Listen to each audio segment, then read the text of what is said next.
Hello दोस्तों, कैसे हैं आप लोग। आई होप मेरी मछली पालन की पूरी फैमिली बहुत ही अच्छे से होगी, जहाँ भी होगी मस्त होगी। आज एक बहुत ही इम्पोर्टेंट विषय पे बात करने आया हूँ। वैसे तो मैंने इसके बारे में पीछे भी वीडियो बना रखा है, लेकिन बार बार वही सवाल आता है। शायद वो वीडियो देख के लोग कंफ्यूज हो रहे हैं, तो मैंने सोचा कि एक बारी फिर से अच्छे से वीडियो बना दूँ। तो आज का जो टॉपिक होगा वो बेसिकली बायोफ्लॉक फार्मर्स के लिए होगा। ठीक है, कि आप जो बेसिकली वाटर प्रिपरेशन करते हो उसको मोस्ट साइंटिफिकल वे में कैसे किया जाए। ठीक है, तो सबसे पहले आप वाटर जब प्रिपेयर करते तो आप ये समझिए कि आप पहले पहले दिन ही अपने टैंक को, जैसे आप समझ लीजिए कि आपने पानी से भर दिया। ठीक है, आपका टैंक जो है वो पानी से भर गया।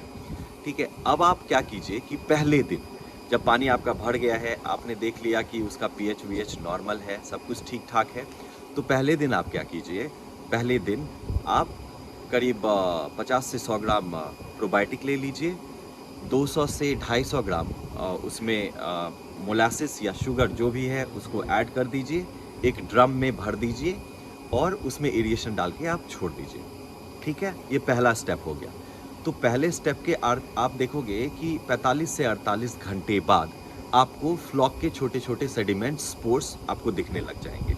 ठीक है, जैसे वो दिखने लग जाए तो आप उसको क्या करो कि आप उसको अपने टैंक में डाल दो। ये हो गया आपका पहला बैच एक्टिवेटेड बैक्टीरिया का। उसके बाद आप क्या करेंगे, बेसिकली जो बैक्टीरिया का लाइफ साइकिल होता है, जो कि वो 4 फेज़ में होते हैं, lag phase, exponential phase, stationary phase और डेथ फेज़, राइट। तो बेसिकली पहले से लेके 20 दिन के अंदर तक बैक्टीरिया जो अपना लाइफ साइकिल पूरा करती है वो होती है अपने लैग फेज़ से स्टेशनरी फेज़ से डेथ फेज़ के आसपास 20 दिन में होता है। ठीक है, तो मतलब बैक्टीरिया का लाइफ साइकिल आप समझ गए। तो आपने पहला बैच ऑफ एफसीओ जो था वो ऑलरेडी अपने पानी में डाल दिया है। ठीक है, अब आप क्या कीजिए, 11वें या 12वें दिन फिर से एक कोई 100 लीटर पानी लीजिए, 100 ग्राम आप फिर से मोलासिस ले लीजिए, 200 ग्राम, 100 ग्राम 200 ग्राम ऐसा कोई स्टैंडर्ड नहीं है, 100 ग्राम 200 ग्राम आप मोलासिस ले लीजिए और आप उसको फिर से एरिएशन लगा के छोड़ दीजिए।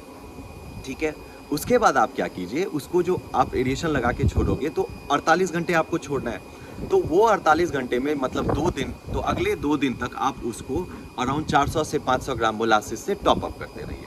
ठीक है, ये चीज़ आपको पहले बैच में भी करना है। मतलब पहले बैच का जो एक्टिवेटेड आपका एफसीओ था उसमें भी अगले 2 दिन तक आप उसको 400-500 ग्राम मोलासिस से उसको टॉप अप करते रहिए।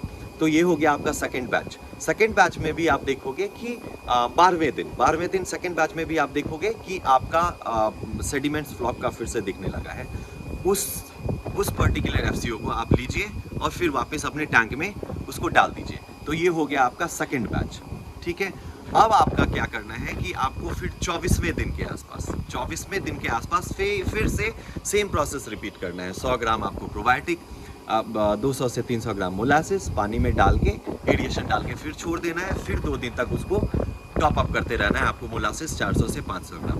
फिर ये आपका थर्ड बैच ऑफ एफसीओ जो होगा इसको आप फिर से अपने टैंक में खाली कर दीजिए। तो ये हो गया आपका 24वां दिन। ठीक है, तो होता ये है कि जब आपका ये third batch of activated FCO जो है ये जब तक स्टेशनरी फेज में पहुंचेगी तब तक आपका पहला बैच जो था एफसीओ का वो जो है वो फिर से अपना साइकिल शुरू कर चुकी होगी। तो ऐसे में क्या होगा कि आपका अमोनिया का प्रॉब्लम आपको थ्रू आउट द कल्चर कभी भी नहीं आएगा और नाइट्रेट और नाइट्राइट का इशू तो आपको आएगा ही नहीं।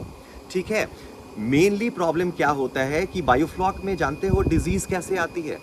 बायोफ्लॉक में डिजीज आपको तब आना शुरू होता है जब आपका नाइट्रेट या नाइट्राइट का इशू आपको आता है।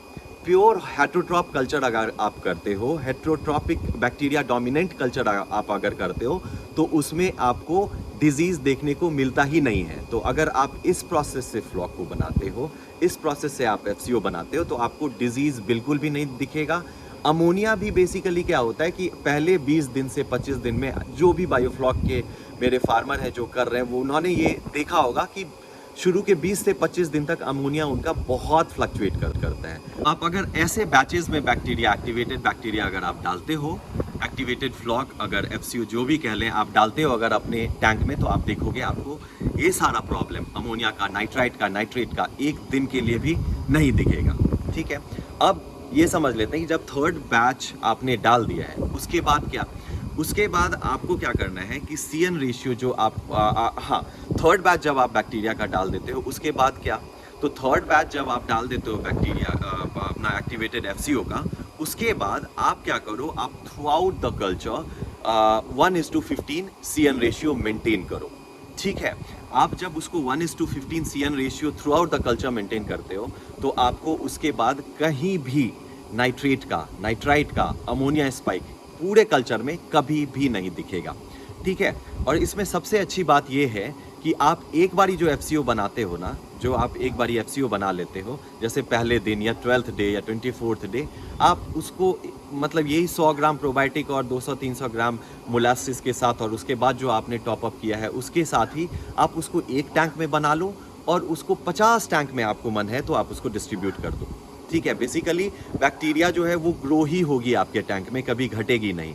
ठीक है, वो जब तक वो डेथ फेज में नहीं पहुंचती है। तो आप अगर उसको 50 टैंक में भी वितरित करते हो, 50 टैंक में भी आप उसको फैला के अगर बार बार FCO उसी टैंक का यूज़ करते हो, तो आपको वहाँ पे भी यही लाइफ साइकिल फॉलो करना है।